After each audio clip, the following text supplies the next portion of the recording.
শুভ সকাল বন্ধুরা, তোমরা সবাই কেমন আছো? আমার একটি নতুন ব্লগে বন্ধুরা সবাইকে স্বাগতম জানাই। বন্ধুরা আজ হলো বন্ধুরা অষ্টমী। তো এই যে দেখো, আমি এখন এই যে লাল মাটি যে বলে সেটা ভিজিয়ে দিয়েছি।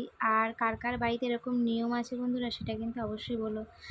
আর এই যে দেখো, এখন এই যে টেপি ফল বলা হয় এটা আর কি, এই ফলটা আর কি দিয়ে, আর এই যে লাল মাটি যে আছে আর কি, গেরি মাটি বলে এটাকে, তো এই গেরি মাটিতে আর কি ডুবিয়ে 9টা 11টা করে আর কি 15টা করে আর কি ফোঁটা দিতে হবে সিঁদুর দিয়ে। তো চলো সঙ্গে থাকো, তোমাদের অবশ্যই দেখাচ্ছি। তো চলে এসেছি বন্ধুরা, এখন আমি একটু বাইরে, দেখো চুলটা হালকা হালকা ভেজা ছিল তো একটু দাঁড়িয়ে আর কি শুকিয়ে নিলাম।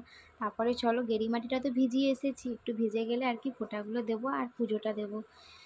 তো চলো বন্ধুরা সঙ্গে থেকো আর দেখতে থাকো। আর কেমন লাগছে অবশ্যই একটা লাইক কমেন্ট করে কিন্তু অবশ্যই জানিও। তো এইদিকে দেখো আমি ফোঁটা দিয়ে দিচ্ছি, আর এখন আমি আর কি তো ফলটা আর কি অষ্টমীর আর কি অঞ্জলি যেটা দিতে যাবো আর কি, ফলটা ভাবছি সাজিয়ে নিয়ে একবারে আর গুছিয়ে নিয়ে রেখে একটু দোকানে যেতে হবে। প্রিয়ের পাপা আছে আর কি দোকানে, আসতে যেহেতু দোকান খোলা হয়েছে তো যাব একবার আর কি। তো সেই জন্য আর কি একবারে গুছিয়ে রেখে যাচ্ছি, আর এসেই একবারে শাড়িটা পরে আর কি বেরিয়ে যাব। তো এই যে দেখো 7 রকম ফল এনেছিল মা, 7 রকম ফল আর কি দেবো আর ফুল দেবো। তো এই যে দেখো ফলটা বের করে নিচ্ছি বন্ধুরা, বড় করে সাজিয়ে দিচ্ছি। তো ফলটা গুছিয়ে নিয়েছি, গুছিয়ে নিয়ে আর এই যে দেখো ফোঁটাগুলো দিয়েছিলাম। তো যেই আর কি টেপা ফুল দিয়ে আর কি মানে দিয়ে ফোঁটাগুলো দেয় সেগুলো ডিজাইন হয়। তো কী বলো তো, এটা তো বাইরে যেহেতু দিয়ে আর তো গড়িয়ে যাচ্ছে আর কি, ডিজাইনটা আর আসছে না। তো এই যে দেখো আমি 9টা করে সব দিয়ে দিয়েছি, দরজার গেটে দিতে হয়, মনসা দিতে হয় দিয়ে আর কি। আর এই যে নারকেল মিষ্টি আর কি সন্দেশ, নারকেল সন্দেশ দিয়ে আর কি পুজোটা দিতে হয়, যেহেতু নারকেল সন্দেশটাই পুজোতে নতুন ওঠে, তো নারকেল সন্দেশ দিয়েই নাকি পুজো দিতে হয়। তো দেখো বন্ধুরা আমার ফাইনালি কিন্তু সব সাজিয়েই ফেলেছি মোটামুটি। আর এই যে আলতা সিঁদুর ধূপ দিয়ে আর কি সব গুছিয়ে রেখে দিয়ে, আর ঘরের পুজোটাও এই যে আমি সেরে নিলাম একবারে। তো ঘরের ঠাকুরকেও খেতে দিয়ে দিয়েছি, আর দিয়ে চলো একবারে রেডি হয়ে নেবো, রেডি হয়ে আর কি যাব।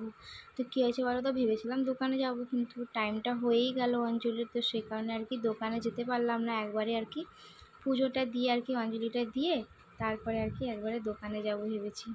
তো দেখো বেরিয়ে পড়েছি ফাইনালি ছেলে কাকিকে নিয়ে আর কি এই যে অঞ্জলি দিতে আর কি। তো আমাদের তো যেহেতু পাড়ার মধ্যে বেশি দূরেও নয়, যে একদম গলি থেকে বেরিয়ে মুখের সামনে আর কি আমাদের প্যান্ডেল। আর ফাইনালি দেখো বন্ধুরা অঞ্জলিটা দিয়ে আর কি, তো ভিডিও করার থেকে ছিল না বন্ধুরা, ওই জন্য ভিডিও করতে পারিনি ওখানে গিয়ে। আর পুজো দিয়ে দেখো চলেও এসেছি, আর ছেলেকে এসে যে আগে প্রসাদ দিয়ে দিলাম, ছেলে খাচ্ছে। আর কি হয়েছে বলো তো বন্ধুরা, ছেলের না হঠাৎই একটু হালকা হালকা ঠান্ডা লেগে গেছে বলতে পারো।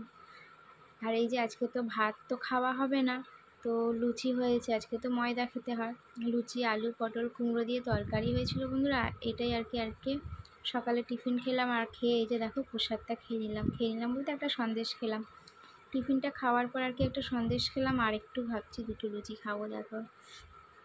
তো খেতে খেতে কী হয়েছে বলো তো, ছেলে পটি করে ফেলেছিলো, ছেলেকে এখন আর কি নিয়ে গেছিলাম পটি করাতে, খেতে খেতেই চলে গেছিলাম। তো থালাতে পড়েই ছিল একটা মিষ্টি খেয়ে, আর এই যে আবার দুটো লুচি খেলাম। খেয়ে দিয়ে বন্ধুরা আবার রেডি হয়েছি, রেডি হয়ে এই যে দেখো আবার বেরিয়ে পড়েছি, এই যে ভোগ খেতে যাচ্ছি আর কি। আজকে তো বাড়িতে রান্নাও করি না আর খাওয়া দাওয়া বাড়িনি, কেন কি আমাদের তো বাইরে ভোগ খেতে যাই। তো চলো বন্ধুরা এখান অবধি ব্লগটা করলাম, আর কেমন লেগেছে অবশ্যই জানিও। এখনের মতন বন্ধুরা সবাইকে টাটা।